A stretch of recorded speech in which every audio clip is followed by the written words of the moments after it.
tem dúvida da malária. Então tá ótimo. Aí nós vamos para a toxoplasmose. Quem que lembra da toxoplasmose? Toxoplasma gondii, não é? Pensou em toxoplasmose, pensou no coitado do gato. Coitado do gato sofre com a toxoplasmose, né? Mulher engravida, a primeira coisa que pensa, jogar o gato fora, né? Vai embora o gato. Mas a gente viu que não é necessário, a gente tem os devidos cuidados. Então aqui, toxoplasmose é um protozoário que tem como um dos hospedeiros os felinos. No nosso caso, como ninguém está criando onça em casa ainda, né? Nós temos o gato, que é o nosso hospedeiro, um dos nossos hospedeiros aí, que é o nosso felino domesticado. É ele que está conosco ali no dia a dia em casa. Prestem atenção na questão do hospedeiro definitivo e hospedeiro intermediário nessa parasitose também. Então, aqui, o que tem de diferente no ciclo da toxoplasmose?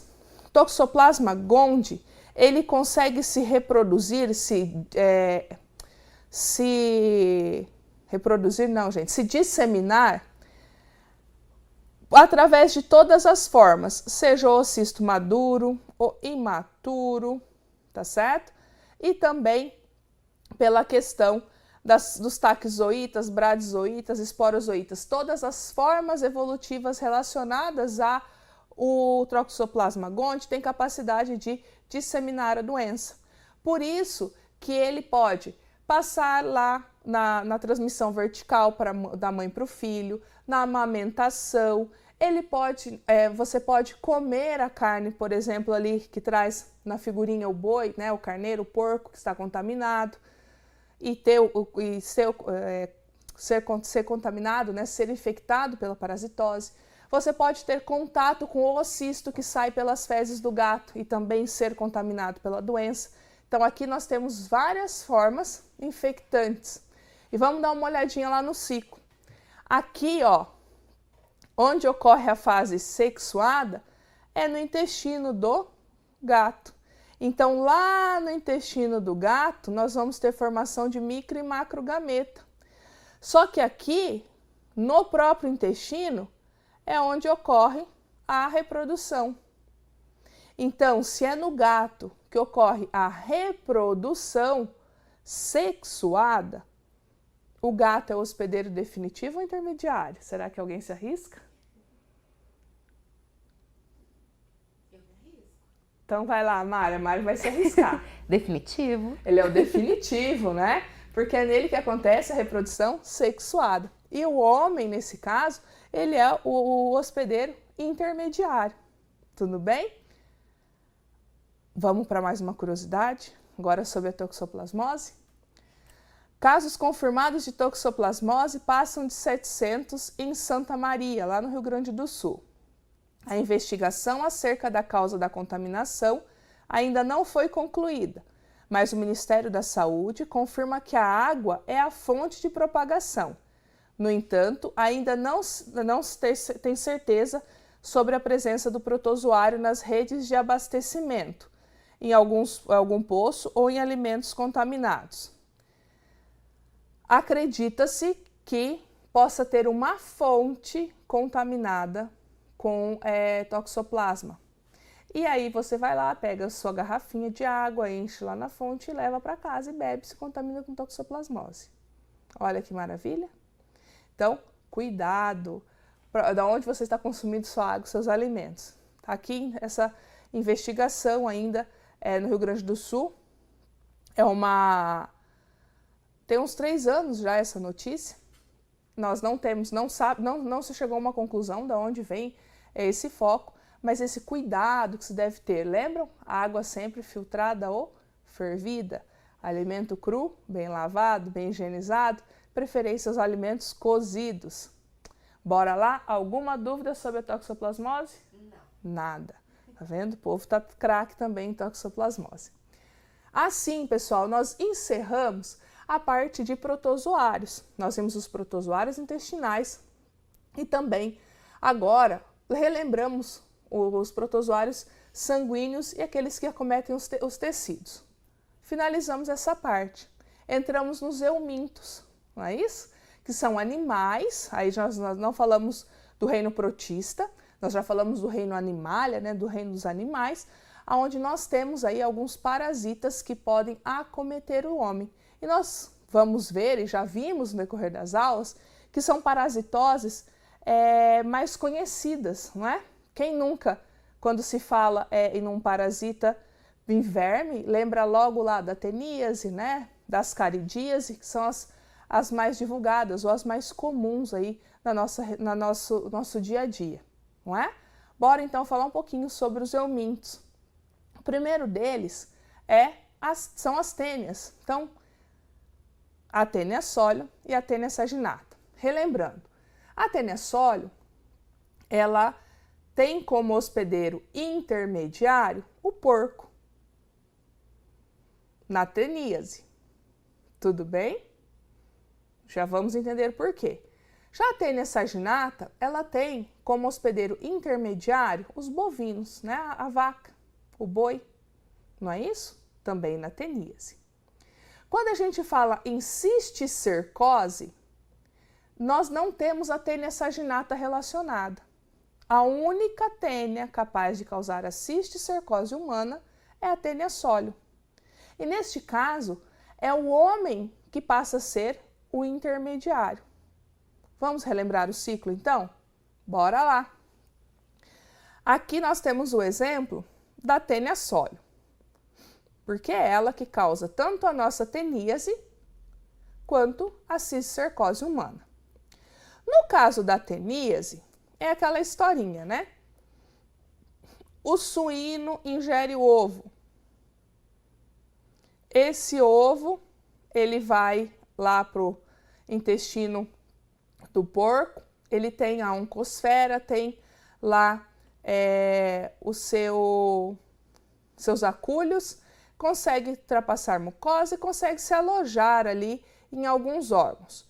Na musculatura dele, lá no pernil, que a gente gosta de consumir, lá no olho do porquinho, no cérebro, e por aí vai. Tá certo? O que acontece então? Esse ovo, então, se transforma numa larvinha, o cisticerco. Essa larva fica lá alojada, então, na musculatura, por exemplo, do porco.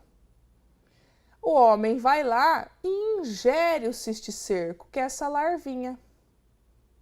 Mas como assim? Quando essa carne ingerida ela está mal cozida, mal passada, que a gente chama, ou até mesmo crua.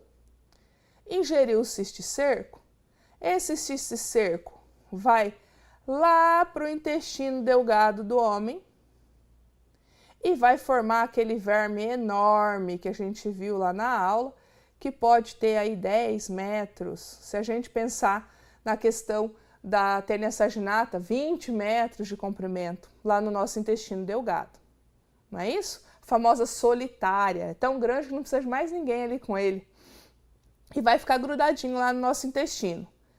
Lembram lá que ela vai formar as proglotes. Quanto mais longe do escúlex, a proglote é mais madura. As mais na extremidade vão ser as proglotes grávidas, que são liberadas através das fezes junto com os ovos. E esses ovos aí vão novamente contaminar o porquinho.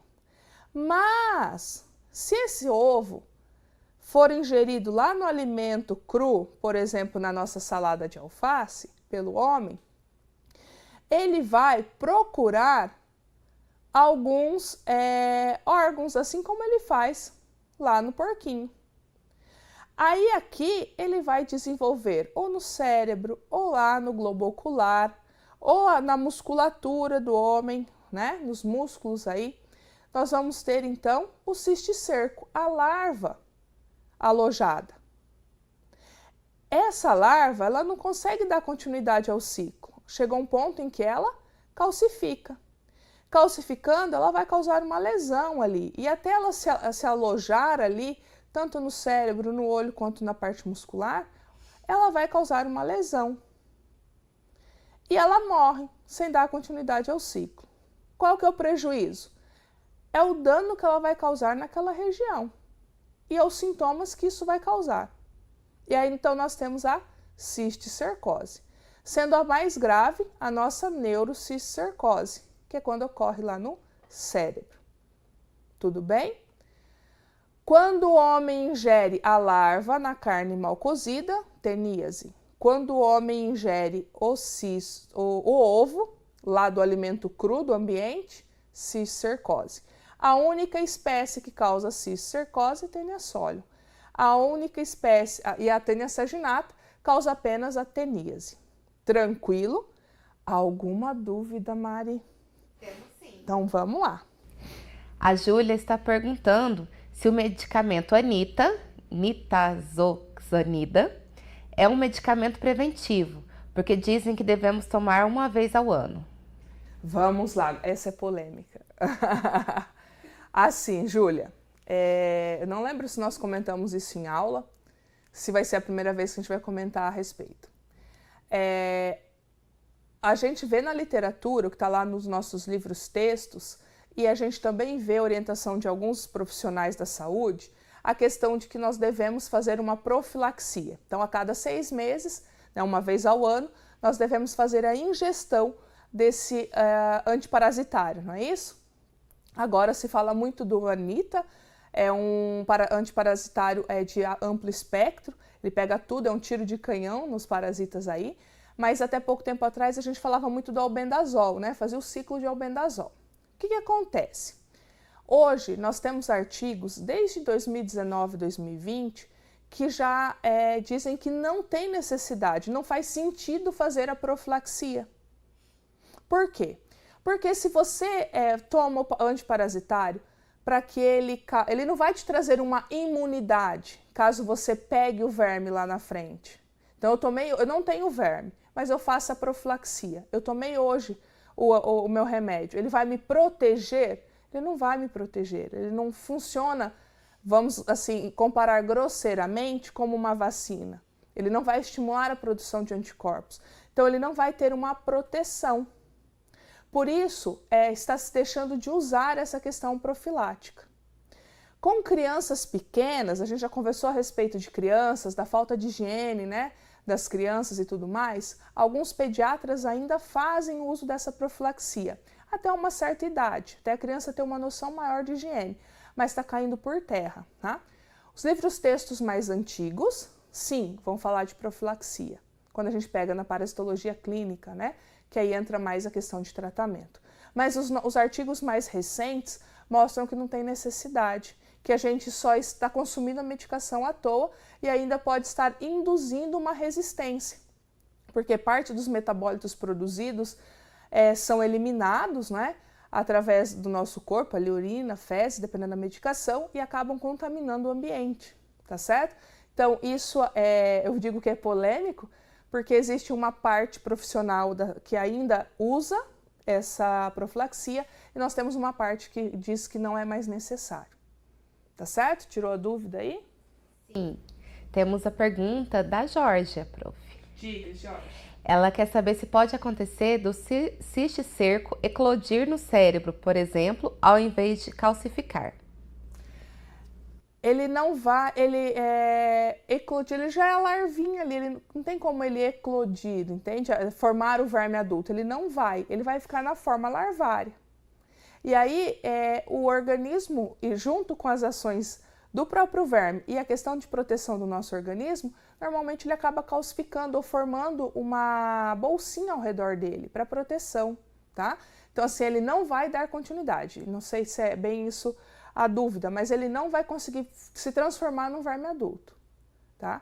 Para a gente ter continuidade no ciclo, nós precisaríamos de pessoas, me fugiu a palavra agora, pessoas que comem seres humanos. Me ajuda aí, Mari. Canibal. Precisaríamos de canibalismo, então precisaríamos que alguém, né, uma pessoa da espécie humana comesse ali aquele órgão contaminado, para aí sim ter a possibilidade do verme adulto. Era essa a dúvida? Isso. E temos outra dúvida da Júlia também, prof. Diga, Júlia. A carne que compramos em supermercado com o selo de Serviço de Inspeção Federal, ela tem risco de estar contaminada com a Taenia? Risco sempre tem, tá, Júlia? mas toda a carne, antes de ser comercializada, ela tem que passar por uma rigorosa fiscalização. Então, ela passa por essa inspeção da questão da cisticercose também. Normalmente, apesar que nós temos aqui uma região, né, aqui próximo ao Moarama, se a gente pegar ali Toledo, que é grande produtora de suínos, a gente acaba tendo essa possibilidade mais da carne fresca de porco. Mas, nas regiões onde essa carne ela chega congelada, dependendo do tempo e da temperatura que ficou congelado, o cisticerco ele fica inviável, também mata. Então, o congelamento vem como uma proteção. Por isso que sempre se fala, independente, sempre cozinhe bem. Comprei uma carne que está contaminada. Se eu fiz o bom cozimento da carne de porco, e não é hábito, né, se comer carne de porco crua ou mal passada, o hábito é que a gente consuma ela bem cozida, bem assadinha, nós temos aí então a eliminação do cisticerco, não tendo o risco da transmissão da parasitose, da teníase. Tá certo? Mais alguma dúvida? Não, Pro. Então vamos lá. Dando continuidade aí, falar um pouquinho da H-nana. Immunolepis nana, que é a causadora da immunolepsíase, nós temos aí a tênia anã, não é? Então essa tênia anã, chamada de tênia anã porque morfologicamente ela parece uma tênia, ela funciona como esse ciclo? É um ciclo que pode ser de duas formas. Um ciclo direto, onde eu tenho um único hospedeiro, onde o parasita pode ser monoxênico ou heteroxênico. Por quê? Porque em algum momento o homem pode ingerir o ovo, esse ovo vai se transformar na oncosfera, que vai lá para o intestino delgado formar o verme adulto. E aí, a mesma história, ploglote madura, eliminado com os ovos, contamina o ambiente. Perfeito. Ou esses ovos podem ser consumidos, ingeridos por insetos, como, por exemplo, a larva da pulga. E aí o homem, por um acidente, ingere a pulguinha ou a larva. E aí nós temos aí o ciclo onde eu tenho dois hospedeiros, onde eu tenho um ciclo, então, heteroxênico. Tudo bem? Então, faz-se parte aí dessa parasitose, uma curiosidade, né? Um diferencial, essa questão de ocorrer dois ciclos, né? Parasita tanto pode ser transmitido diretamente, sem a participação da pulga, mas também se a pulga ou outro inseto ingerir, consegue aí dar continuidade ao ciclo, tá certo? Vamos relembrar só um pouquinho aqui, ó. Quando a gente pensa na teníase, nós falamos de um verme grande com proglotes alongadas. Estamos falando lá na tênia de vermes onde nós temos metros. Quando a gente fala do H-nana, do Immunolepis nana, a gente está falando de vermes curtinhos, aonde nós temos proglotes mais largas, e a gente está falando aqui em questão de 5 centímetros. Tudo bem? Relembraram isso? Feito isso, eu tenho uma pergunta. E vou dar um tempinho para vocês pensarem. Como diferenciar Taenia solium e Immunolepis nana quando a gente pensa na parte morfológica do verme? Vamos pensar no verme adulto. Dá para diferenciar sim pelos ovos, mas no verme adulto, como que a gente diferencia? Vamos ver. Só uma observação. Tanto a Taenia solium quanto a Taenia saginata têm morfologicamente os ovos iguais. Então, só pelo ovo a gente não diferencia. A gente diferencia através do verme adulto e do formato organizacional das proglotes, tá?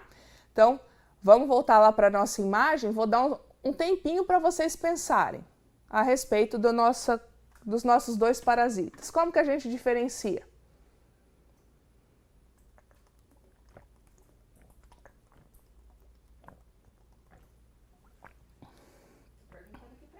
Alguém se arrisca? Será a Mari? Jorge, que estava respondendo tudo, vamos ver se ela vai responder. Vamos lá, será que alguém se arrisca? Mais 2 segundinhos aí. Ninguém? Vamos lá. Prof. A resposta a gente conversou já um pouquinho antes. Primeira questão é a questão do tamanho. Lá na Taenia Soli, lembram lá? Ela vai ser compridona, eu vou ter lá 10 metros, 8 metros de verme. É um verme grandão, né?